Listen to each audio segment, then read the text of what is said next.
Kiroto kyange yegwe egwe gwe nasalawo ku obulamu bwange yegwe baby tonganya funa mirembe wotali zonna mujje nga 29 ku climax emakindi abasajja mbagala embuzi mukati anniversary basama edition kati yesawa yebo etumbudde ku Sunday nga 29 December mu climax emakindye wakati mubijaguzo bya myaka ena abayimbi ba comedians bonna babaleese David Lutalo Meya Mathias Walukaga Hajaruna Mbiru Kaziwe Kapo Lilifazo Karo Natongo Irene Nabatovu Bitusi Sofia Natongo Kulaman Maulana and Rain Mariachi Shakira n'abalala MC ye Dr. Kwev ne Kalera okuyingira mitwalo 2 vyebye mitwalo 5 emeza kakade abange mutya tunyumire mbozi mukati anniversary basama edition tukwera mu climax emakindye nga 29 December biwagidwa Sula Motors Climax Hypex Studios Winslow Luxury Apartments Garuka Ntebe Oslo Gardens Rose Farm Nordica Paint Supermotors H&M Restaurant Aisha Furniture Banda Brown Japan Katwe Papa Sport SPC Grain Millers Arapex Style Adhesive Home Plan Property Limited Nebanyekole Kweterana International Texas.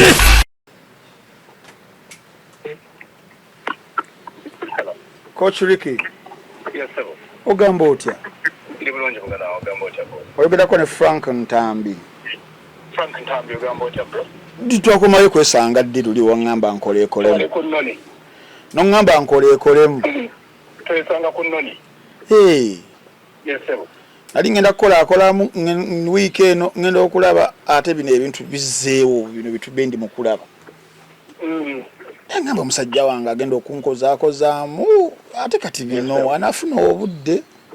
Ayi obudde nina Frank. Ebe social media tebiri mbulamu bwayo natebya affecting emirimu gya. Social media yawula ku mirimu. Naye nga byo biri bitya. Mwe biri. Ekisooka katono nnyo Ntambi ogenda recording. Anti era mbali yakugamba nti oli live ku Gossip Live tuli mu recording njagala just kubuuza mbeera eriwo. Owulira Ntambi ogenda recording kale mbuuza Ntambi. Embeera eriwo gye twalabe olunaku olwajjo yazzeewo etya? Embeera terina buzibu. Embeera terina buzibu. Buli omu blogger ayogera byayagala. Until maybe the main thing is revealed. For now, tubirabe bulabe Ntambi. I don't want you to fall for that. To be affected over relationship and to be affected over social media, and it was well scripted. Kati gwe ne Remy mukyali muti, mukyali muntu omu.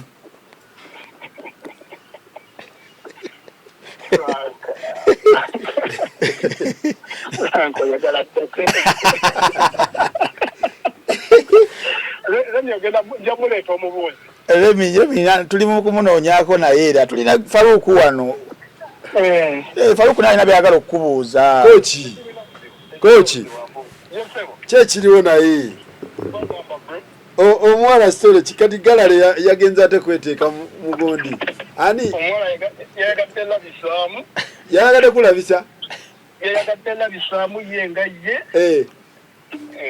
Baani waliwo abamuli emabega? Tewali amuli mabega. Kati lwaki yeteekayo mu bintu? Okay. Ani gwe Ntambi. Sagala mwana mu recording ekintu kino. Mbadde ngenda kusaba. Omwalo no bambi. Oluyimba lwagenda okufulumya leero. So baba wegendereza ebifaananyi ebyo photoshoot. Twali ku video shoot, okay?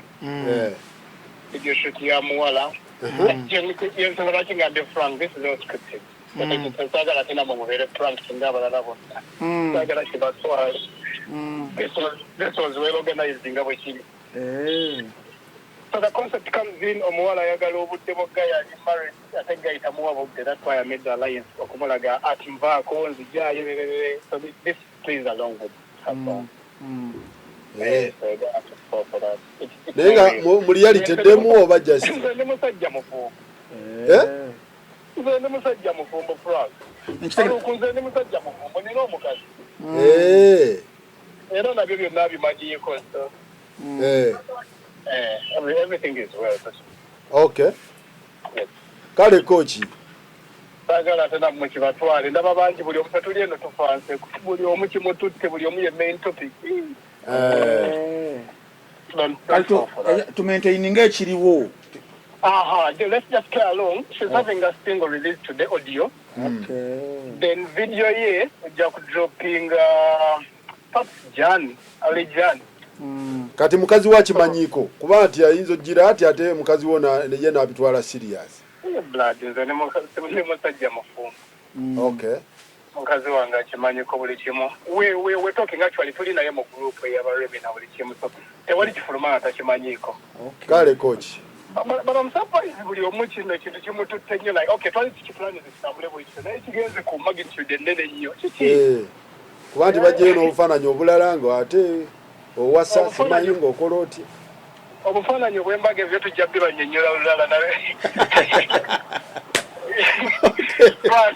Ebifaananyi by'embaga tujja bibannyonnyola. Amina taata. Kale. Beebuuze lwaki bo tebaabifuna. Anyway, that's another thing for some other day. Naye for now, Remy is a very good friend of mine. She talks with my wife and good connection. She's my good friend.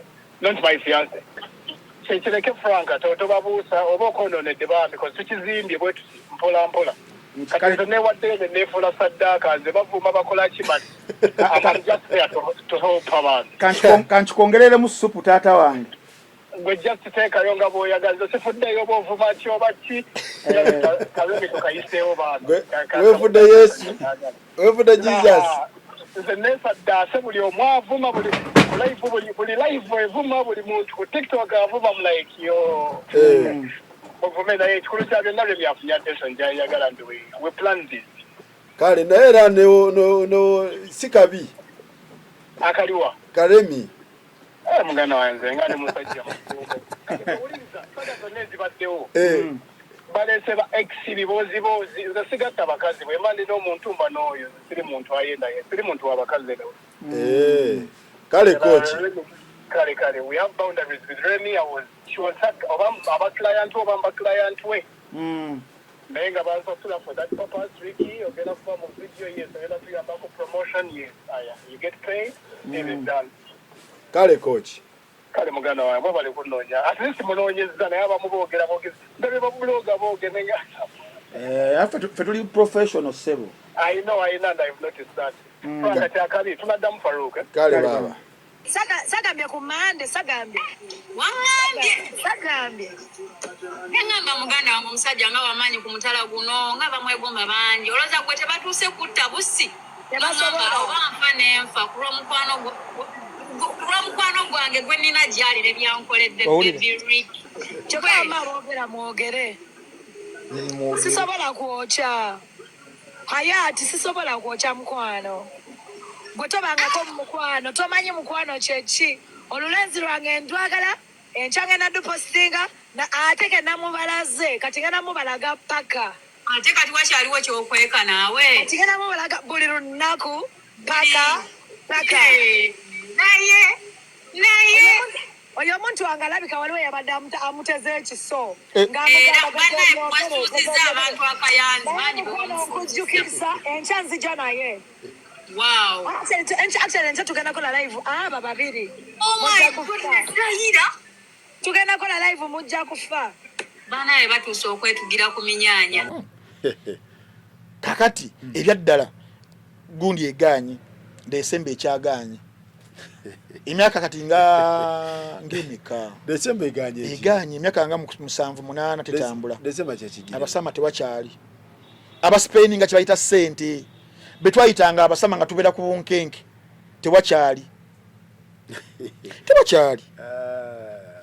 Twebuuza kiki ekyabeera what happened. Ekisookera ddala okufa kwa Alice Nyomo. Alice Nyomo yalina lifestyle ogijjukira. Omanyi okulya ssente zino ez'abasama. It isn't about having too much money.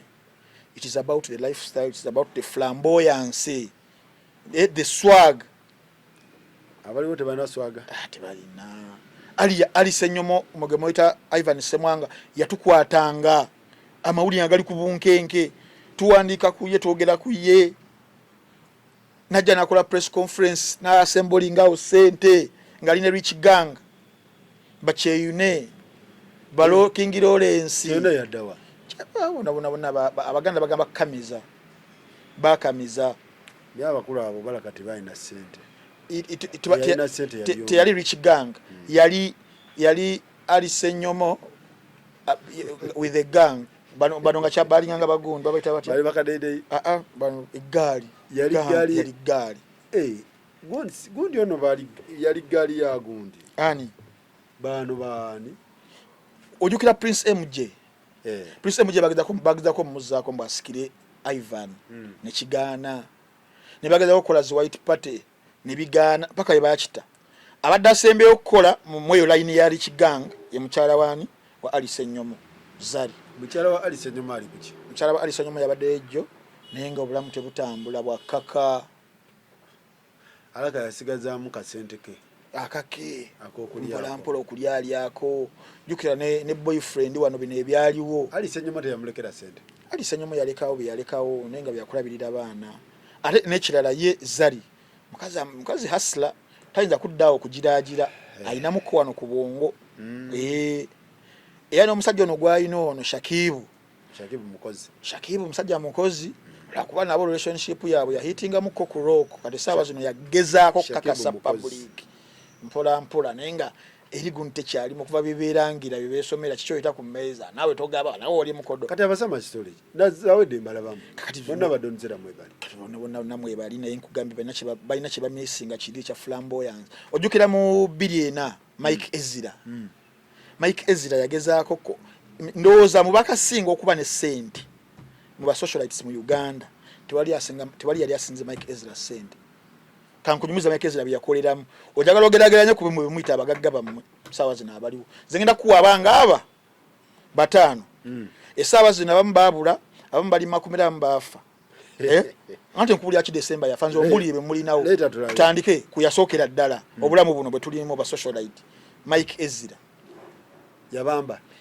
yabamba nnyo nga abeera Nairobi awo nga bamuflyinga najja mu Uganda n'aba emipiira yali mukwano nnyo gwa Joseph Kabuleta era lumba bali ku Emini Pasha awo bakola press conference ya USPA nga gundi yebe yali president wa USPA kibine kigatta banna mawulire ba sports ne bateka wawo sente obukadde 10 ku meza obwa Uganda n'obukadde 3 obwa dola awo ku meza ne bayita aba mawulire ne yabagabula no manyi gundi kyakola Kabuleta simusajja mwanko aba mawulire yabanywesa omwenge okutuko ba transport yabawe mutwale ejo 5 abebbalawo ku Emini Pasha ensene ze bali ddawo basasulako nga kwota Emini Pasha wano wana kasero yes basasulako nga kwota ne bagamba sente ezidako tugenda ziba malayo nga gundi ziguddewo zino forex gundi ezo ezikyusa sente forex bill ne bayitamu nakati eribanja likyali awo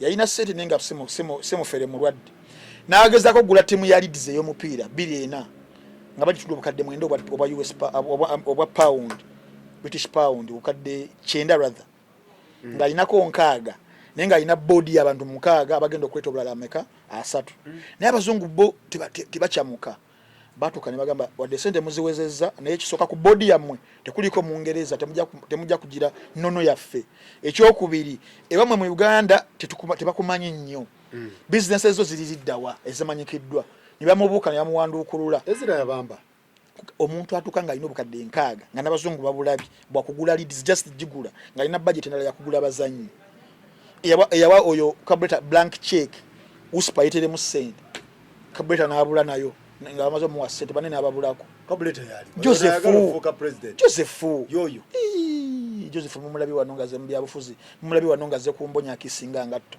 fa baliwo mawuli tumujjukira 2 kugamba olukiiko lwe yawaka abamawuli emitwalo 5 nga mwadde sente abo abamawuli empitirivu yo yajja kuba president yo yagala okujja asajja balina ziddate zaabwe oyo yali namba 2 wa Mike Ezra nga yamubalira omuzanyi era Ezra nga azugira abeera mu sports omu Villa Uganda Cranes bikyebyo webityo nga yawakubiriwe kati oyo Ezra era nevaawo nagende Nairobi nakwatibwa nagenda misango sango nava ku scene ne sawa zino tumanyi Mike Ezra jali tugende 2011 tuleeta Bad Black njagala nkubulire ku bantu ababadde ne senti twagala ababamba ababamba oyo Ezra yebamba yeka teyabamba bana Uganda yababamba yawanga sente bannabyamizanyo Ivan yabamba abantu katika nkubulire owokubiri Bad Black amala okufuna sente okuzikubako oyo omuzungu Green Hall azikubye begase ne medicine ntongo omuzungu alowooza ali mu relationship ne Bad Black bamaze okufunawo company yawe eri mu yo estate na kuzimba Bad Black akomye wano mu Uganda omuzungu asindako sente Bad Black ne Medi bazitaya ku account bazijja ku bazitaya ku ya Medi ne bazikuba Bad Black naloka tubamba ne tulya sente Bad Black nga wajja mu bbala open bar traffic nga asobola yimirirawo n'aba wa sente Bad Black was very crazy yagaba sente kibayita sente mukazi watu nakwatibwawo Gambia biki paka omusango gwa mukamu vya musibye emyaka nagenda okukomawo nga asiridde tugende ku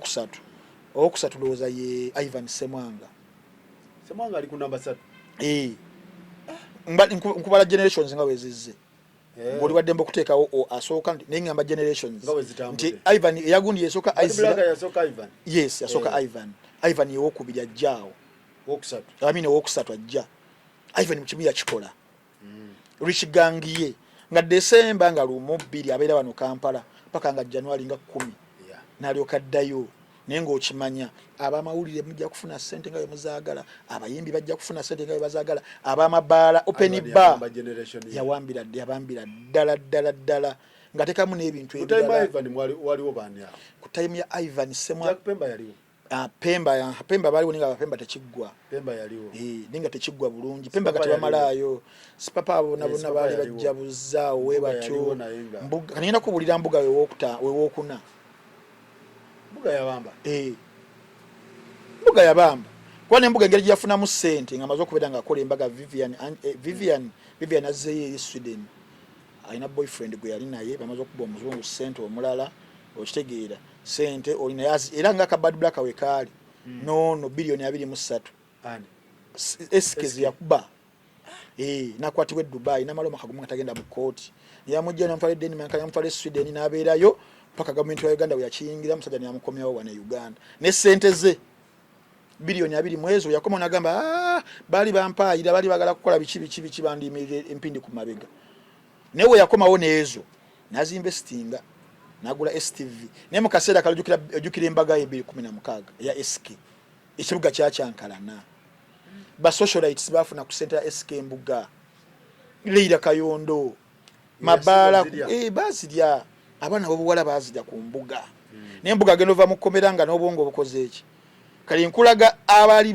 bakyankalanya December abatuka ekisira either obongo ne bukula bazali ba SK Mbuga ne ba investinga mbuga yakula nakula ebyo nabivamu okagala okusanyusa abantu kati Mbuga wamala okusiwa bwati tuleeta musajja wafu Bula nga amaze okuveeyo Bula ayingirawo nga Mbuga nga Ivan yakafa 2017 nga ne Mbuga ali mu komera omugagge yaddako yali Bula bapemba nga tekigwa Pemba babeerawo okuba kawerekera Pemba kyaite ki babeerawo okuba kawerekera kubuzaabuza Pemba wali onyonyola abosi mutotaawo bibani ata jali ne South Africa ne wanajja ne bajjawo okyankalanya mu lunaku lumusawa nnya ne bavaawo kati Bula ajja okuveeyo tatebenga afudde Claudio tata wa Bula step father Claudio afa abaleka abana mukaaga nenga yigo yali asinga okwagala Bula asobereye Italy kagiri yali nga yali mugezi nnyo mbo muzungu namwe erinnya White mbo alina kuba muzungu kufuna erinnya lya White paka kati family ya Bula terabikanga Bula tata we namulekera fortunes namulekera ebyobugagga biro najogera ne court Bula afuna sente za tata we Claudio ajje Uganda nazo ne yembozi yatu alemba gambe Bula akola Brian White Foundation mweze kuberange yamba bana bichi bantu bwasirizi kuzimba masomero webityo Bula kye yasoko kwagala ofukamiza yali entertainment akola podium podium asayininze Wizzo radio yakafa asayininze Wizzo Chameleon nenajja King Michael najja Big Guy najja Cinderella Sanyu najja Spice Diana najja nyamani bavaako kabamu bagenze embalala ku comedy store yaliyo asayininze Madrata and Chiko asayininze Muhanji asayininze ne Mendo Sevo almost all the artists abasinga big artists yes nenga ekyayina nga wane munyonyo wana wali offices mbera muze oba gwani uniform Brian White Foundation t-shirt ngoino kuba ekikalu otuka sawa 2 yabafula abana abasomero munyo situla akawunga wenzira we mudda yabasituza akawunga King Mike Nsingo nenuka yajoga naye kugamba abantu abajoga ovanga ku muntu ajoga mwe mugamba abajoga najoga abayimbi baffe bonna tujuka ne Chameleon yagira mukoano ku nsawo nagira mukoano na yamukwata Chameleon nateka wa Brian White najoga Brian White yajoga ko zali nga Tanzania yao namuyitayo najja ojukira yangu bagenda ku na yingira Kanyonyi ni bagenda Arua nga agenze nga date we Brian White nga sente muzi signingira mwino okutula mu mulinda mujja saa 2 mudayo 11 nemba activity ewede sawa nyeze emisana mubero paka saa 11 kigamba abantu abali batujuze kati Brian White last airbender yasembayo okuba ne sente olwo muganda wange sipapa chali wange ngali kuchi sipapa ebintu bye akuba yakake kabaddawo nga average underground ghetto atambulira kuyamba webityo alira ku papazi webityo nenga maintaining generation zona zibaddewo abawo mpola nga tavuganye eno mu banene nenga tomuteka mu batono eno yenga abeerawo mpola nenga erinjale mweri nga mweri era sente za papa bazira abana bya signing papa abadde awo nenga ekintu kye ndoza kali yeme ibenge yali semi literate nyo nga nebe yekumira kera be bamuwe batyo yete yatuka nyeno ku levels zino zikanga ate Donasa kakati Donasa na yajja ate yajogo Donasa yajoga mu abo ba season atagenda okujogamu olulala bamukwata ngali mu ceiling waggulu walo ba season Donasa wa season nenga naye yazirina kawo omwana bamukwata nazaawo bijjukire byo mu ceiling okumukwatira mu ceiling waggulu nyamusesemya bakuba abantu baziri ezize tebazirya nnyo nera abasinze okuzira abana ba Katrina ne Zero abo bebazirya abana abo buwalaba abalungi bebazirya alyako kitegeza mu generation yenu Bula yasembayo last airbender kati omuntu aliwo esawa zino wali wanika kuba Doniza naye abaddewo mu generation zezo nenga ina wakoma ina watatuuka kubanga ojukira ko competition ya Zari ne Donizera ya White Party ya 2017 ne Girl Power oba yali ku ambiance Girl Power yali ku T1 waliwo yali awo T1 ngona ali ku governor ngali ku governor nga yayagala kubisana na Zari nenga Zari aliko Ivan okitegeera yabaddenga waawo mukazi wa Donizera naye ate wamana mu America nina afuna fortune za bawe yafa bawe yali wa maje kati sawa zino seba ina center ina boch era luli kulo mukaga yali housewarming ya mansion ye wan kati ye naye Donize yatuke kiseera nava mu bine ebyekito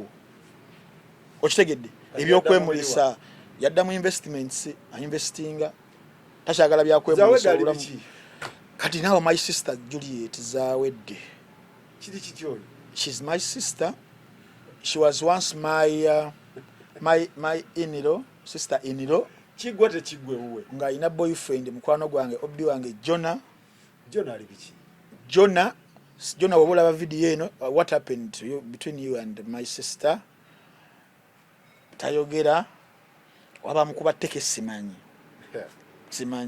now Juliet zawedde mugagga ayina ebintu byakoze ebyawangalira mu America ebiyitirivu ennyo nyini ddala era abamutuukirira bagamba bocha akolaki amulina naye the problem is identity she's suffering from identity crisis we don't know where stolen identity crisis. Not so in identity crisis nti tumutwalire mba socialites, tumutwalire mba philanthropy, business woman alichi kugamba aliawo mwamuletanga ki ate eno ntalo abamuleta mukatale socialite business woman twamuletanga business influencer twamuletanga business mogu twamutanga business mogu koga business woman buli omu asobola ne share price business mogu ufuna ebigambo ebizito business mogu one night life oba night economy oba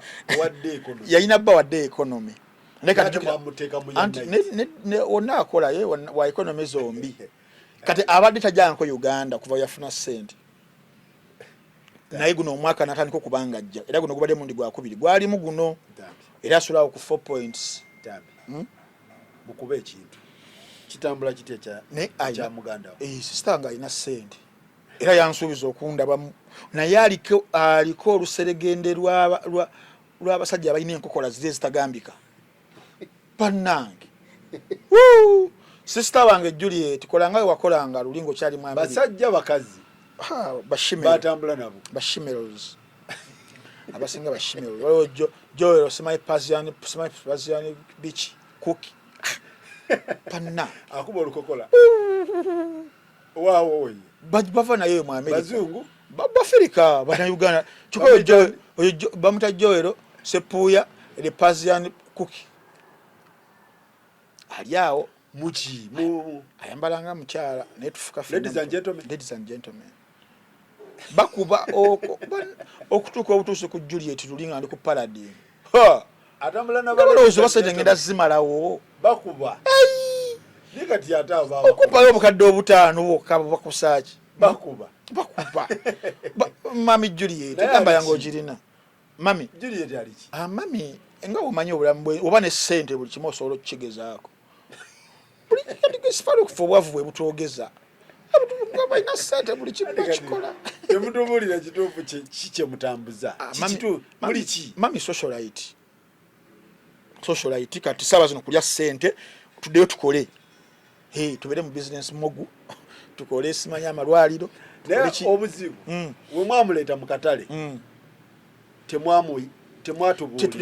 tetwamuwagonda like temwa specializinga mukyalo no mumulesenga ye problem nze ije nina namwe twamuleta singa mwamuleta nga business mogo esazi no yandibadde akola ne conference mu of course nga motivational speaker motivating abantu mubifuna na musente abantu okuyingira oba mitwalo 10 ngabuli oli gaye yajja ye menk oli gayo yajja okitege bakayongo babikola kati mwamuleta nga socialite ate tugenda obulira ali mu ntalo z'abantu atasibye gundi yani gwe yasibo kibeddi ate mbo anonya donizera bamusangira wana ate ebintu bya socialite ebyo bibamu okwekola ki okwevuma kati osiba abantu ate n'okoloti ate oyagala kube ate oli business mogo kati problem wa nanti njagala babagoli bona bampangise nze mubeereko mu bulage ekituufu mugaye kakati mami ngenda kufuula you are the next ekikono ekiri ku jjula achato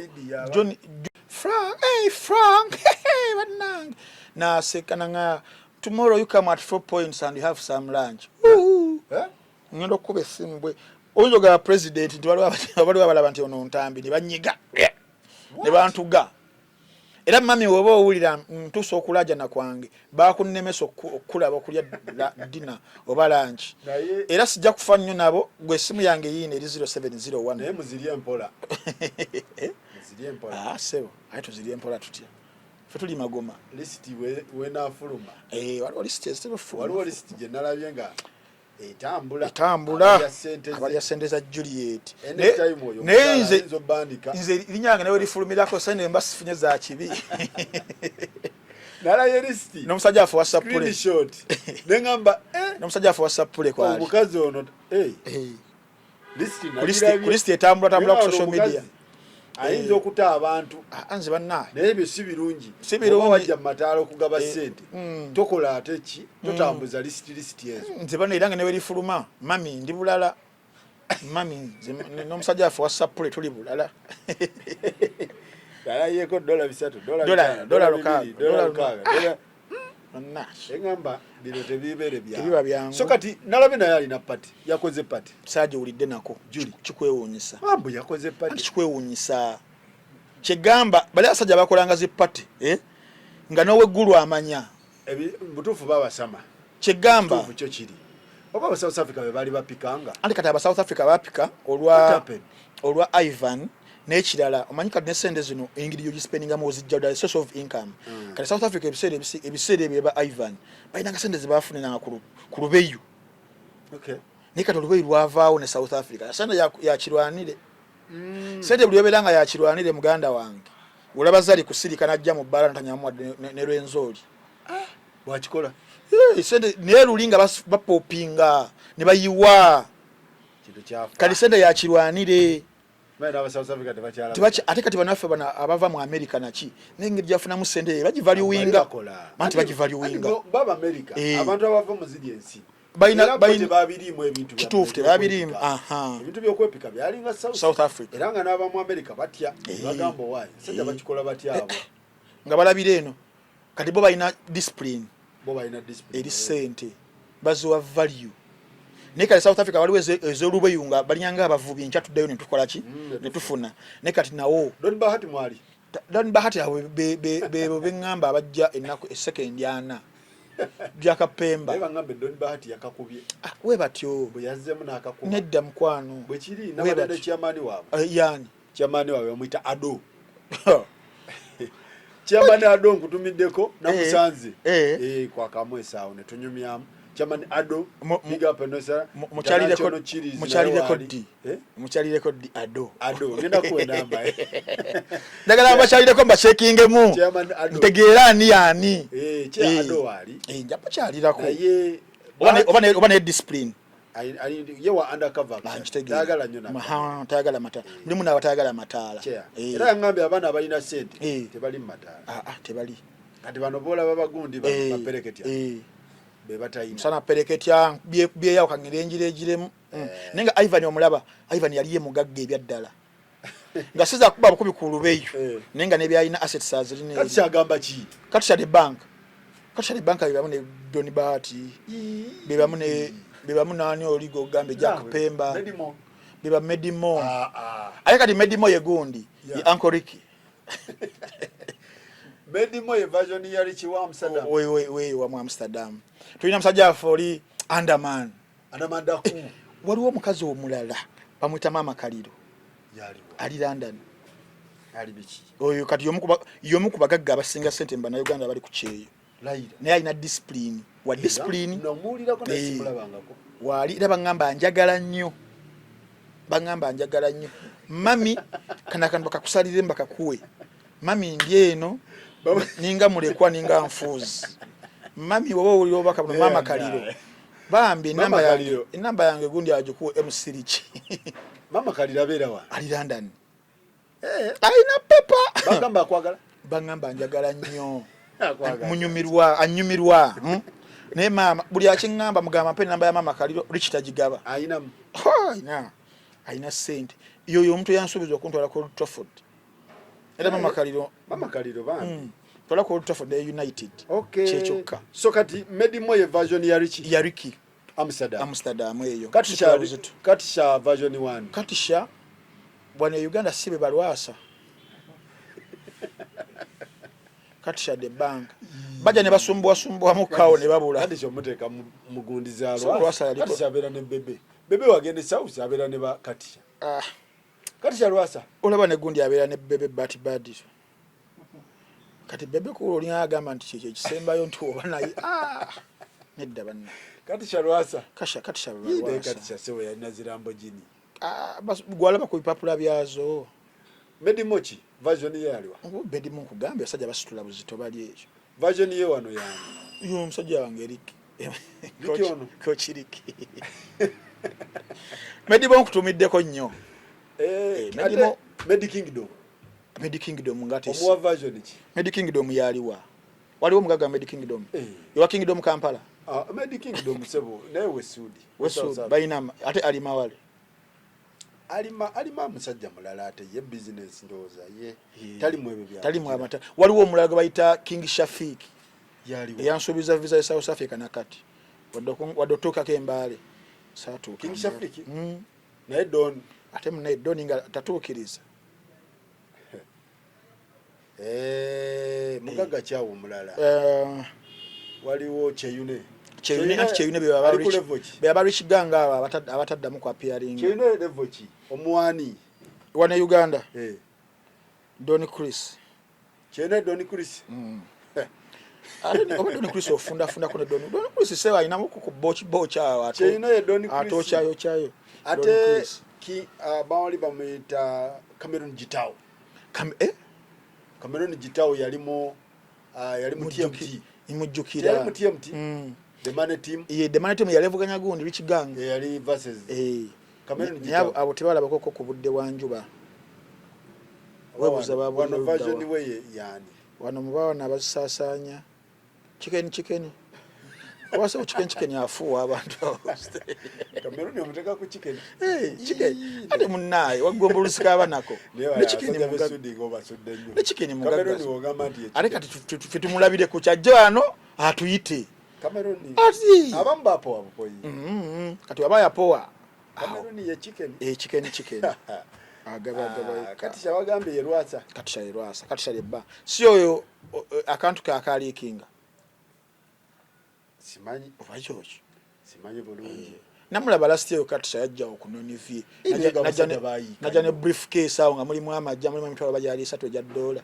Ne yaddayo Don Bahati ne yaddayo nazo pozi Don Bahati omwadani version ye yani Don Bahati nyinza muwani wano nza muwani wana asasanya Don Bahati Kampala nyatu wakusente wano Uganda bachali bantu balina sente asinga Bad Black yawunya benkana ne Don yawunyiza ddala Bad Black yaliko era okimanyi papa ali mukomera naye ala kaina basinga nnyo nasobola kuba ye ali sure wavirayo agenda n'enkumbi ye yeshi papa anyirira agenda n'enkumbi ye n'akabazzi n'asima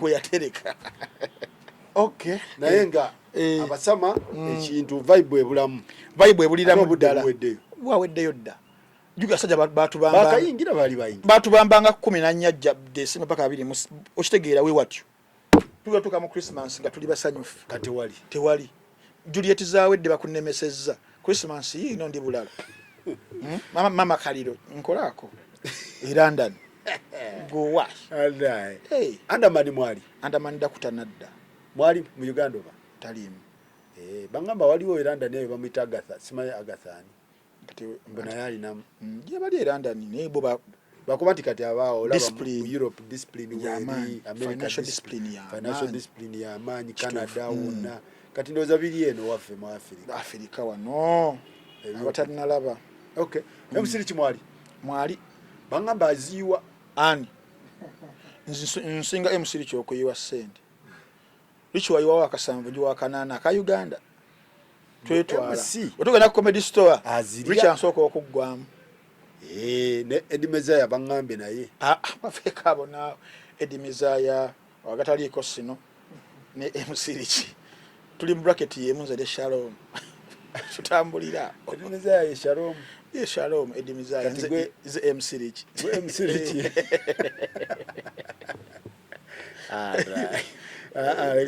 lega kujolo ngazo teza bera Edimezaya tasoba bera Shalom Sweden waliyo sente Edimezaya ina ebyaddala Edimezaya akole ebintu Edimezaya msajja mukuru yayimba nako mu 94 msajja mukuru amanye ekyokukozesa sente era aguzeguza amataka esemba bule alime mmwanyi kofi kotoni mama Edi nkutumiddeko nnyo kyali wange banda bire bonna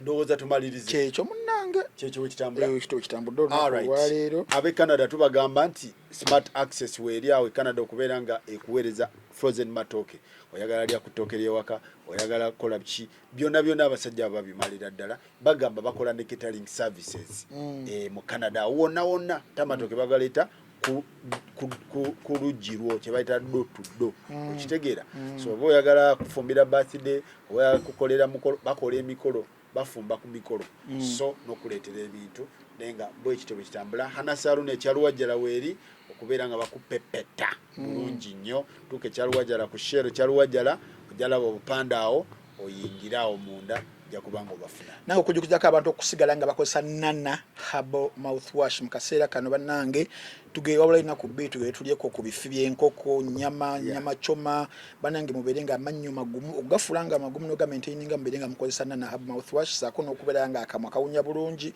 gwe wena agamba kyo wa Nana gyali bulungi akutumira so omuntu yenna nga ena discomfort mu kamwa amina nga olira side emu amannyo gavaamu omusaayi oli ekinyogogo ekyo kyagali yakitinga bubibeera nga okozesa Nana musange ku pharmacies zonna supermarkets ne drug shops namwe abali ebweru w'eggwanga musange batuukirwa ebintu bya bannayuganda batunda ebintu bya bannayuganda Nana gyali osobola n'okumutumya bannaffe abali wano abaddayo nga bamaliriza okubanga bali ennaku enkulu naye batwalira Nana Herbal mouthwash yakakasa bannaffe aba National Drug Authority sobeera nga omufuna era emabega gyali kuliko ku kaleboke kuba naffe abamucupula so tebaguza kapa mu kutiya Nana beera nga omwesiga ab'okubiri bannaffe abamunowatch mu kapiriyodi kano ke tulimu ak'eggandaalo abantu bannange mulemu kubanga muwubaala mufune application ya munowatch mugise masimu gammwe ate gundi ze mukoze login zezo zimabukosa ku TV balina smart TVs application era mweri na bannaffe abamunowatch kuba VJs ba Uganda bonna bali ku munowatch films zibatandise okubanga basitako films za Christmas films z'eggandaalo films enkadde films empya maloboza amalungi mu kifaananyi ekirungi ku mitwalo 3 joka ejja Uganda yeyo munowatch beera nga ogyesiga oleme kubeera nga ozunga mu town bakusale n'ensawo mbonoonya CD ate bagenda bakwesinya kuliko gataliiko nfuufu nga tobadagala kwabanga olaba oba Jason Statham so munowatch yenkola genda ku mutima gano gafu ga www.munowatch.com oba ku downloading applications ku masimu ne ku smart TV n'abasembayo beba Join Junior School bano nga bo basangibwa Kitiko off Mutungo Chigo Road nga bagamba nti registration yatandise dda ku baana abato gowe nawe ayagala omwana wo kubeera nga alina future entangaavu beera nga omutandikisa ku Join Junior School registration weeri butereevu nnyo bayisiza ddala bulungi nnyo balina abasomesa abamanyirivu mu buli kimu abakuumira ddala abaana n'okubateekamu values oba kituyitanga empisa ng'ogyeko okubasomesa ate ebyamatendo mu kibiina bali ku nnamba y'essimu 0773 10 46 alright mwebale nnyo mwebalidde ddala tetugenda kusukkawo papa Misa kitukutumiddeko bamugambye agire omwana w'abandi papa yabadde agamba ye yali asettinga pace ng'agenda mukuba embaga kumya ng'awezezza emyaka 5 Nakai mami papa Nakai yagambye yali ayagala nga alina emyaka awezezza emyaka 5 ana munana ibula yebiti bishop bamugambye tetulinda ebyo ebintu by'okulinda gira omwana w'abandi amukube embaga oba amukube mami akuumye bulungi amaka mami atuzalidde abaana baffe ebivubuka bivuddemu bivubuka birungi nnyo bannakaayabo abo nabo n'abaana baffe bambi mami weebale nnyo mami Nakai mami papa mami ni mami papas yabeera waawo nakosaganya mire mukyala bambi mukakkamu nnyo ne papa musajja mukakkamu nnyo ku ffeemu gy'alina ku byatukoledde bino mu kisawe ky'okuyimba n'asigala nga musajja mukakkamu nnyo buli wogenda ku papas n'akwaniriza amukuba embaga ekyo kyo banaye emyaka tetulinda 5 kugwanamu omwenda next year papa message embaga tujesunze Misa chekawe embeera tujesunze ate mukama abayambi Nakai kyakakasa buli kimu akikoze ye naye akumye omutindo namulabye afaanana bulungi